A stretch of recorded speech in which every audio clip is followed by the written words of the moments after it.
영호님이 갑자기 이제 고백 공격을 박아버리더라고요. 에? 지금 내가 본 게 맞나 싶을 정도였거든요. 복학생 오빠들이 이제 주로 쓰는 방법이라고 하던데, 좋은 오빠인 척 상담해주는 척 하면서 왜 남자들이 자기 여자친구나 배우자의 남사친을 안 좋아하는지를 이런 부분에서도 좀 엿볼 수 있다라고 생각해요. 그러니까 아닌 척 하면서 언제든지 이렇게 할 수가 있다라는 거잖아요.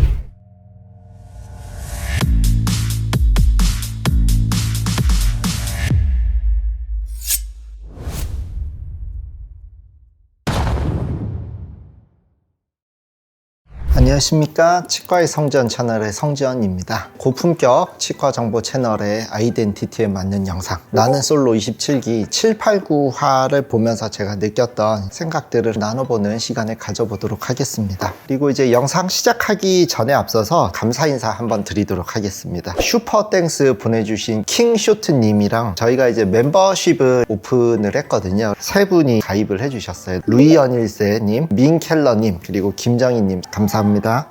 그래서 저희가 이렇게 도와주시는 부분에 대해서는 어떻게 또 지출을 하는지 여출편 마지막 부분에서 언급드리고 이번 주 영상을 마무리하도록 하겠습니다. 결론이 났는데 결국에는 교통정리가 빠릿빠릿하게 안 되니까 마지막까지 혼란이 있었던 것 같아요. 인기 있는 쪽에서 빨리 결론이 나야지 다른 사람들도 그 안에서 잘 찾아볼 수 있는 그런 여지가 있는데, 늦게서야 정리가 되다 보니까 마지막까지 많은 변화가 있었던 것 같아요. 영수님이죠. 사실 외모 빼고는 아쉬움이 많았던 출연자라고 저는 느껴지더라고요. 용기를 못 냈던 것 같아요. 정숙한테 장거리라는 이유로 대화도 안 하려고 하다가 결국에는 마음이 바뀌면서 그 관계가 급물살을 타면서 다른 사람들에게도 많은 영향을 미치기는 했었거든요. 그리고 계속 이분께서는 이때는 이랬어야 됐는데 아쉬움을 계속 얘기를 하시더라고요. 뭐뭐 할 걸 막 그러는데, 그런 분들을 껄무새라 그러더라고요. 처음부터 자기 마음 가는 대로 그냥 했었다라고 하면은 방송 재미는 조금 적었을 수도 있겠지만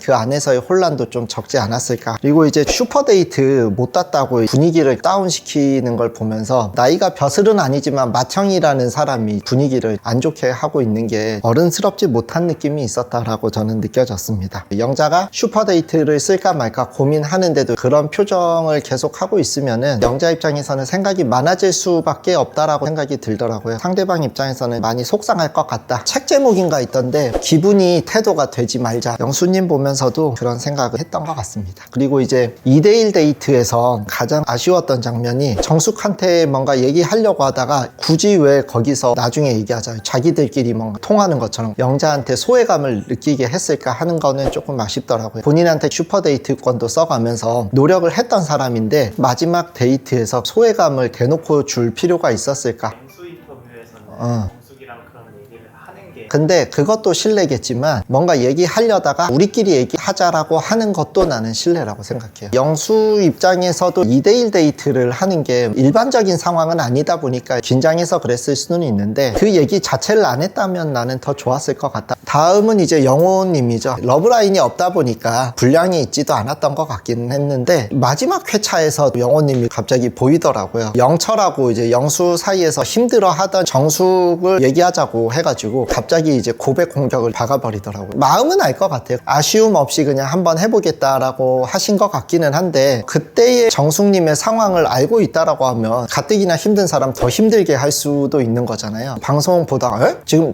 내가 본 게 맞나 싶을 정도였거든요. 근데 맞더라고요. 근데 이제 또 여자분들은 그런 경우가 꽤 있다고는 하더라고요. 복학생 오빠들이 이제 주로 쓰는 방법이라고 하던데, 좋은 오빠인 척 상담해주는 척 하면서 고백 들어오는 경우가 있다. 그러니까 이런 것만 봐도 왜 남자들이 자기 여자친구나 배우자의 남사친을 안 좋아하는지를 이런 부분에서도 좀 엿볼 수 있다라고 생각해요. 그러니까 아닌 척 하면서 언제든지 이렇게 할 수가 있다라는 거잖아요. 그리고 이제 정숙한테 자신의 이제 경제력을 어필을 했는데, 장거리 때문에 이제 안 되니까 정숙을 그냥 서울로 데려와가지고 얘기를 하시긴 하더라고요. 정숙은 어차피 본인이 본능적으로 뭔가 끌리는 사람한테 가기를 원하지 조건 때문에 끌림을 포기할 분은 아니라고 생각이 되긴 했거든요. 뭐 서울에 카페 차려준다라고 했는데, 카페도 규모가 다양하죠. 이면도로에 작은 1인 카페 이런 거는 별로 메리트가 안 되죠. 할 거면은 진짜 오토로 돌릴 수 있는 대형 카페 인테리어 빵빵하게 해주면 모를까. 1인 카페 하면은 죽도록 고생만 합니다. 가장 이제 최악이었다라고 느꼈던 건 자기가 여기 수입 1등이다 얘기를 하니까 정숙님이 의사보다 많이 벌어요 라고 했는데 일반인은 내가 뭐 제낀다 그런 얘기까지 했었거든요. 저는 일단은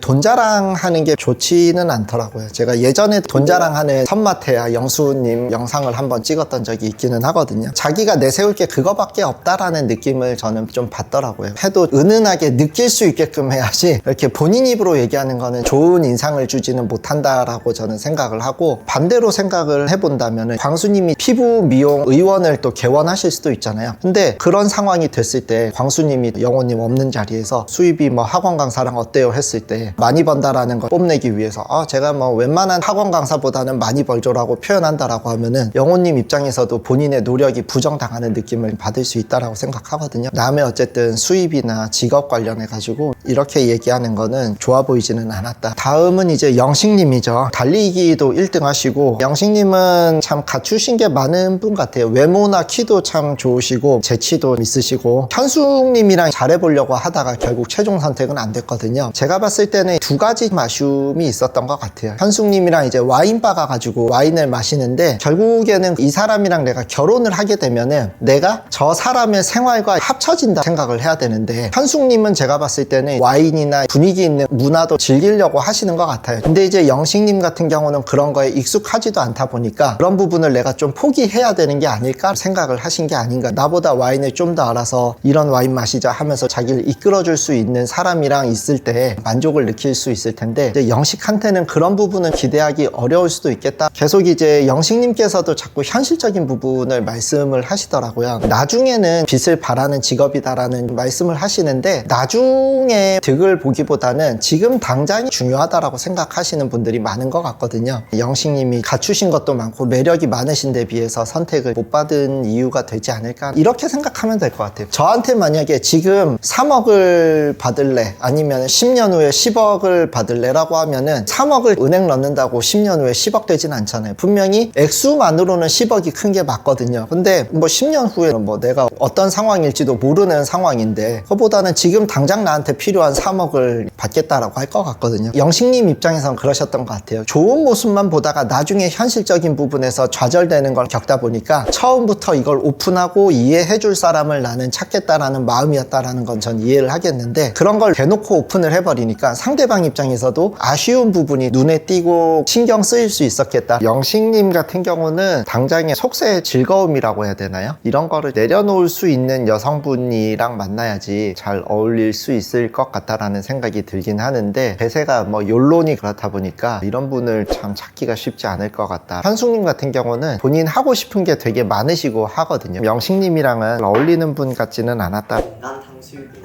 왜 이렇게 찍먹하냐. 그게 다른 사람한테 했으면은 짜증날 수도 있겠는데 했는데, 정숙은 원래 이제 그런 스타일의 화법을 구사했던 분이니까 정숙님도 자기도 이제 당해보면서 웃기긴 했는데 약간 기분 더러운데 그랬으면은 이제 앞으로 나도 이제 하지 말아야 되겠다 생각할 수도 있죠. 거울 치료라고도 하잖아요. 다음 영철이고요. 영철님이 참 부장님의 초반 1픽이었는데 초반이 아니, 그러니까 난 외적으로는 남자답게 생겨서 나는 좋았어. 이분은 그런 화두를 주는 것 같아요. 내가 이 사람한테 내 마음을 줄 때 그러면은 나는 어디까지를 감수해야 될까 생각하게 되는 것 같거든요. 예를 한번 들어볼게요. 우리가 은행에다가 돈을 맡기면은 이자를 받지 손실이 날 생각을 하지는 않잖아요. 근데 반면에 주식이나 뭐 코인 그런 데 가면은 떨어질 수도 있고 상장 폐지되면은 내가 넣은 돈에 비해서 아무것도 돌려받지 못하는 그런 상황도 있잖아요. 그래서 주식을 투자할 때랑 은행에 예금을 할 때랑은 어쨌든 같은 마음으로 하면 안 되죠. 제가 봤을 때는 이제 영철 입장에서는 정숙이라는 사람이 정말 마음에 들었고 직진을 한다? 저는 그 마음도 멋있고 할 수 있다라고 생각해요. 근데 내가 내 마음을 줄 때는 이 사람한테 모든 걸 다 했음에도 불구하고 아무것도 돌려받지 못할 가능성도 있고, 조금 더 나가면 이 사람은 나의 그런 마음을 이용할 수도 있을 가능성도 있다라고는 생각을 해야 된다. 이용당해도 된다라고 나쁘다라는 건 아니에요. 그리고 이용을 한 사람이 나쁜 사람이기는 해요. 하지만 그 정도까지도 감내를 할 생각을 하고서 해야 된다라고는 생각을 하거든요. 제가 생각했을 때는 영철님께서는 자기가 이렇게 직진하면 그게 무조건 보답이 올 거라고 생각을 했었던 것 같거든요. 그렇게 뭔가 예상을 하고 기대를 하다 보니까 그게 되지 않았을 때 상당히 큰 상실감과 실망을 좀 느꼈던 것 같거든요. 첫 번째로는 슈퍼데이트까지 하고 나름대로 분위기 좋았는데 다른 사람을 한 게 실망스러웠다. 나한테 올 줄 알았다라는 거잖아요. 근데 그 선택권이라는 거는 온전히 선택하는 사람의 마음이지 존중해야 되는 거거든요. 영철이 정숙한테 직진을 하겠다라는 결정을 했듯이 다른 사람도 자기의 마음을 안 받아들여 줄 수도 있는 거고, 만약에 그런 결과가 나왔을 때는 저 사람이 어떻게 이럴 수 있지? 저 사람 욕 좀 먹어야 되겠는데가 아니라 나의 판단을 되돌아봐야 된다. 내가 착각했나라고 생각을 해야 되는 건데, 정숙님에 대한 마음이 워낙 크기도 하고 정숙님도 나름 여러 가지 원인 제공을 하다 보니까 실망감이나 상실감이 좀 컸었던 것 같아요. 또 하나는 다른 사람들한테 선택을 자기는 한 번도 못 받았다라고 어필을 하거든요. 사실 그거는 저는 조금 어폐가 있다라고 생각을 해요. 1대1 데이트가 보장이 되고 뭐 음식도 맛있는 거 먹을 수 있는 슈퍼데이트권을 써달라고 했고 써줬잖아요. 사실은 다른 데이트 선택보다 슈퍼데이트권이 괜히 슈퍼가 붙은 게 아니죠. 어쨌든 1대1 데이트가 보장이 되는 거잖아요. 그 정도면은 사실은 선택을 안 해줬다라고 하기는 어렵지 않나? 본인께서 직진 전략을 썼잖아요. 나한테 2순위, 3순위는 아예 그냥 없다라는 전략을 세운 거고, 나한테는 정수가 아니면은 다른 사람은 나한테 선택해줘도 의미 없다라고 다른 사람들한테 공표를 한 거나 다름없는데, 그러면은 정숙이 자기를 선택 안 하면 당연히 그냥 짜장면 행으로 가는 거는 예상을 하고서 그런 상황도 어쨌든 감내할 생각을 했어야지. 그게 뭐 자기 한 번도 선택 못 받았다라고 하면은, 예전에 그 스타크래프트 해보신 분들은 알 것 같아요. 적으로 4드론을 저글링 찍었으면 초반 러시 실패하면 그냥 지지치는 거잖아요. 여기에 대해서 영철님 입장을 생각해 주시는 분들은 그런 얘기들을 많이 하시더라고요. 광수 같은 경우는 정숙이 확실하게 선을 그어줬기 때문에 그런 거지 틀린 상황 아니냐는데, 반대로 생각해 보면은 만약에 광수라는 사람이 지금의 영철의 입장이라고 해도 영철처럼 반응했을까? 뒤에서 욕 좀 먹겠네부터 해가지고 다른 사람들 있는 데서 얘기하고 있고, 정숙 입장에서는 뒤에서 이렇게 험담한다라고 충분히 느꼈을 분위기라고 생각해요. 그날 밤에 정숙님이랑 또 얘기하면서 그거를 좀 받아들이는 시간이 필요했던 것 같거든요. 그리고 아마 이번 기회에 내 마음이 간다고 해서 똑같이 돌아오지는 않는구나 경험하고 더 잘 받아들일 수 있는 사람이 되실 수 있을 것 같다는 생각은 들었어요. 여지를 준 정숙이 문제인가요? 아니면 누가 문제냐? 근데 이거는 내가 봤을 때 교통사고랑 비슷해요. 교통사고도 진짜 뭐 뒤에서 때려 박은 거 아니면은 10대 0은 안 나오잖아요. 그것도 이제 관점에 따라서 조금 틀린 것 같아요. 바깥에서 만나는 관계라고 하면은 굳이 그렇게 안 해도 연락이 잘 안 되거나 하면서 선긋기라는 그런 거를 하지 않아도 정리가 되잖아요. 여기서는 짧은 시간 안에 어쨌든 결정을 해야 되고 하다 보니까 상대방을 배려하는 입장에서는 선긋기를 명확하게 해주는 게 매너다라고 생각이 되어지는 건 맞는데, 그게 그렇다고 의무냐라고 하면 조금 애매한 것 같아. 나는 아직 이 사람에 대한 마음이 어떤지 잘 모르겠어. 그래서 더 확인을 해보고 싶다라고 하면은 이제 그거는 뭐 그 사람의 선택인 거잖아요. 그냥 이 사람 입장이었으면 좀 더 이렇게 생각했으면 더 좋았을 텐데 이런 부분이 아쉽다? 또 이 사람 입장에서도 또 이랬으면 좋겠다. 아쉬움을 얘기하는 거지. 그 정도의 거절의 뉘앙스는 영철한테 보냈어야지. 내가 봤을 때는 정숙 입장에서는 남자 6명을 보는 순간 나름대로 이제 티어를 딱 정했을 거야. 본능적으로 자기가 끌림이 있는 사람 2명, 본능적인 끌림은 약간 긴가민가 한데 그 정도 티어가 2명, 연애 감정으로 발전이 어려운 사람 2명. 아마 여러분들도 둘둘둘을 분류할 수 있을 거라고 나는 생각하거든요. 안타까운 거는 이제 상위 티어가 나타나 버리면은 아래 티어는 짐 싸야, 어떻게 보면 그것도 그냥 현실의 반영일 수도 있잖아요. 영철도 참 좀 아쉬움이 많이 남을 것 같긴 해. 처음에는 조금 나한테 긴가민가 했던 사람인데 자기가 이렇게 노력하니까 또 이게 뭔가 반응이 오는 것 같아. 슈퍼데이트도 나 써줬어. 그리고 가장 위협적인 존재였던 사람 하나는 또 어떻게 날아간 것 같아. 그러니까 얼마나 자기는 자기가 했던 게 이제 잘 된다라고 생각하고 마음이 이렇게 들뜨고 했을 거잖아요. 그런 얘기 있죠. 식장 들어갈 때까지는 모르는 거다. 이것도 똑같죠. 와가지고 제 이름은 소리 들려야 아 그때 끝났다 생각하는 거지, 그 전까지는 모르는 거예요. 이번 기수는 어쨌든 그놈의 그 장거리 때문에 마지막까지 많은 변화가 있었던 것 같아요. 영철님은 좀 이해가 되는 부분도 있고 아쉬움도 있었던 것 같아요. 다음은 이제 광수님이죠. 다 그냥 장점이었던 것 같아요. 주변 사람들도 잘 챙기고 영철님이랑 같이 정숙님한테 직진을 했는데, 물론 정숙님이 원인 제공을 좀 더 한 경우랑 아닌 차이는 있기는 하지만 그거를 떠나서도 어쨌든 광수님은 자기 선택에 대한 책임도 감내하실 줄 아는 것 같고, 그리고 또 내가 선택한 만큼 상대방의 선택권에 대해서도 존중해 주시는 모습이 저는 영철님한테는 미안하지만 좀 비교가 됐던 것 같아요. 자꾸 차에다가 냉각수 붓고 하시던데 제규어 왜 샀어요?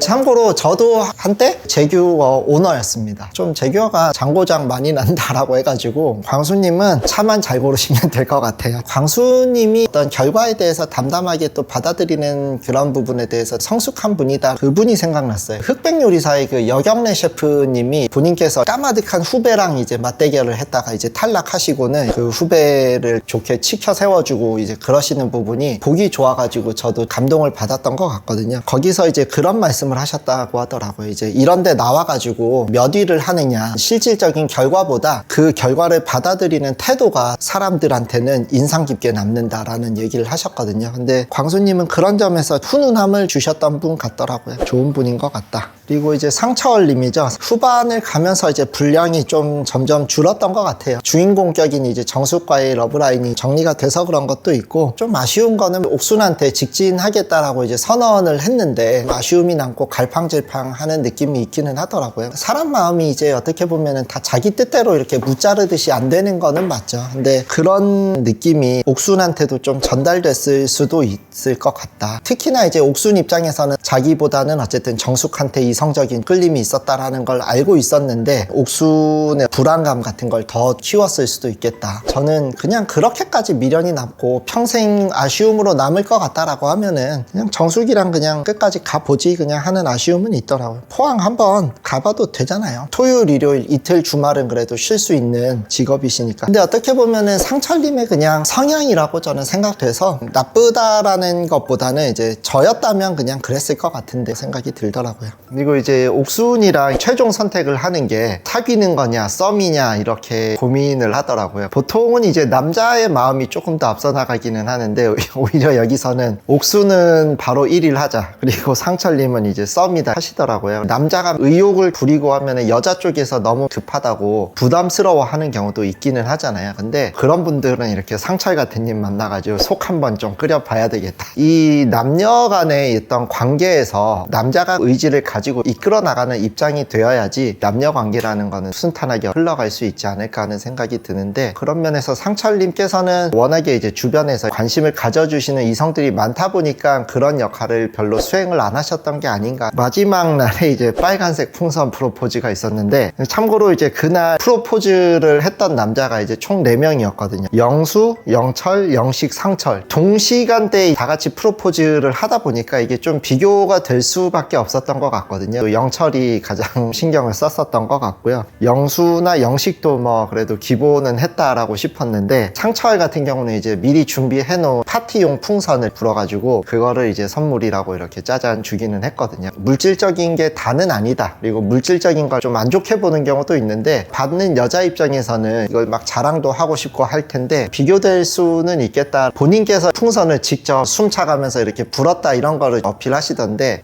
제가 보기에는 그 다른 분들에 비해서 프로포즈에 대한 노력이 많았나라고 하면은 그렇지는 않다라고 생각이 들더라고요. 아침부터 꽃 사러 가고 이런 노력도 노력인 거고요. 옥수는 그것만 받고도 되게 좋아하는 걸 보면서 역시 이게 좋아하는 사람이 해주면 저렇게 해도 상대방이 굉장히 만족하는구나 그런 생각을 했어요. 만약에 기념일일 때 저 같은 평균 이하의 남자가 저런 선물을 했으면 어땠을까? 글쎄요. 그날 분위기가 썩 안 좋아졌을 수도 있고 그날 준비된 일정이 끝까지 안 갈 수도 있다라는 생각을 했었거든요. 근데 역시 상철은 첫인상 래표의 위험이 있죠. 참고로 저랑 20년 넘게 못 보던 지인이 저희 채널을 보고서 이제 인사를 해서 이제 이메일로 뭐 간단히 안부를 물었거든요. 꽤 오랫동안 미국에 계셨는데 어떻게 제 채널을 알고 이렇게 오셨을까 했는데 상철이 자기 스타일이었다고 하더라고요. 그래서 상철을 찾아보다가 제 채널을 우연히 보게 돼서 인사를 하게 됐다 그러더라고요. 그래서 개인적으로 이제 상철님 덕분에 오래된 지인이랑도 이제 오랜만에 인사도 하게 된 거에 대해서는 감사하게 생각합니다. 오늘 남자 출연자 편 얘기해봤고요. 오늘 영상도 시청해주셔서 감사합니다.